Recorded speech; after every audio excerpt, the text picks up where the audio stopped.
અને હવે વાત કરીએ અન્ય સમાચારની તો BZના સંચાલક ભૂપેન્દ્ર ઝાલા જે ઘણા સમયથી ફરાર હતા તેમની આખરે ગઈકાલે સાંજે ધરપકડ કરી લેવામાં આવી। ભૂપેન્દ્રસિંહ ઝાલાની ધરપકડ પર CID ક્રાઇમે નિવેદન પણ આપ્યું છે। CID ક્રાઇમના DIG પરીક્ષિતા રાઠોડે નિવેદન આપ્યું છે કે ક્યાં રોકાયો હવે તેની તપાસ ચાલી રહી છે। દવાડા ગામના ફાર્મ હાઉસમાં તે રોકાયો હતો। ભાઈનો આરોપી તરીકે રોલ નથી તેવું CID ક્રાઇમનું કહેવું છે। 15 દિવસથી ફાર્મ હાઉસમાં જ રોકાયો હતો।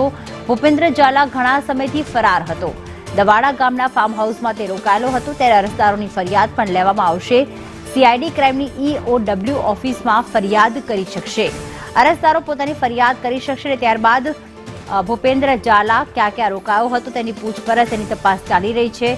અરજદારો ફરિયાદ આપે તો ફરિયાદ લેવામાં આવશે અને ફાર્મ હાઉસ કોનું છે તે અંગે હજી સુધી CID ક્રાઇમને માહિતી નથી મળી। અરજદારોને રૂપિયા પાછા મળશે કે કેમ તે અંગે પોલીસ ગોળ વાત કરી રહી છે।